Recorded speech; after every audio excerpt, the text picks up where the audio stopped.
لڑکی، میں تمہارے پیار میں برباد اور رسوا ہو گئی ہوں۔ لڑکا، تم میں کون سا کاؤنسلر بن گیا ہوں، میں بھی آج کل رکشا ہی چلا رہا ہوں۔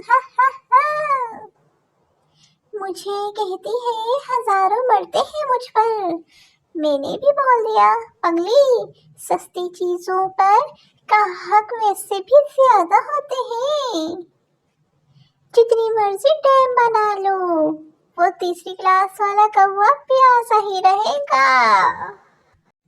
ٹیچر نے پپو کی ماں کو لکھا بچے کو نہلا کر بھیجا کریں۔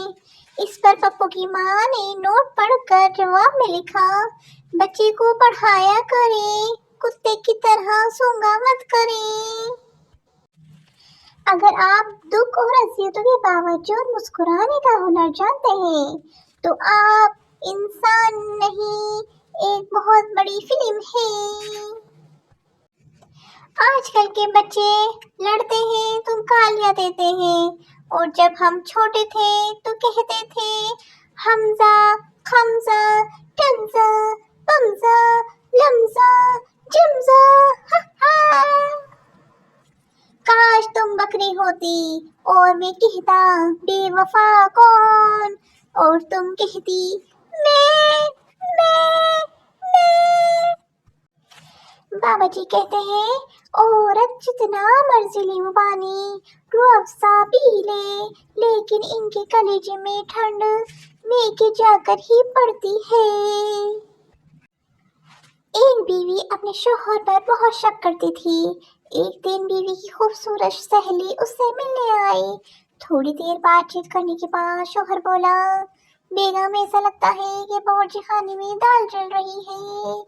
بیوی، دال جل رہی ہے تو جلنے دو، پر آج میں تمہاری دال گلنے نہیں دوں گی۔ دوستوں کے بعد اگر کسی نے سب سے زیادہ ذلیل کروایا ہے تو وہ شیشے والے دروازوں پہ لکھا پش اور پل ہے۔ فیمیل میں میل آتا ہے، شی میں ہی آتا ہے، وومین میں مین آتا ہے۔ اس کا مطلب مردوں کی پرانی عادت ہے عورتوں میں گھسنے کی۔ واٹس ایپ پر رشتہ داروں کے نیک اسٹیٹس دیکھ کر لگتا ہے خاندان میں خراب تو بس میں ہی ہوں۔ بیوی سوچ رہی تھی ہمیں گرمیوں میں گھومنے کے لیے سوئٹزرلینڈ چلنا چاہیے، کتنے پیسے لگ جائیں گے بھلا؟ شوہر، کوئی پیسے نہیں لگیں گے۔ بیوی، وہ کیسے؟ شوہر، کیونکہ سوچنے کے لیے پیسے نہیں لگتے۔ ڈاکٹر جی، کیا تکلیف ہے آپ کو؟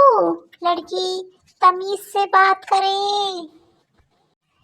ایک شخص خودکشی کے موضوع پر تقریر کر رہا تھا کہ خودکشی حرام ہے، ظلم ہے، گناہ ہے اور پاگل پن ہے۔ ایسی حرام موت مرنے سے بہتر ہے کہ انسان اپنے آپ کو گولی مار لے۔ میرے اندر ایسا چھپا ہوا ٹیلنٹ ہے کہ میں خود اسے آج تک نہیں ڈھونڈ سکا۔ لڑکے تو دوزخ میں بھی کہیں گے یار ابلیس کی بچی چیک کر۔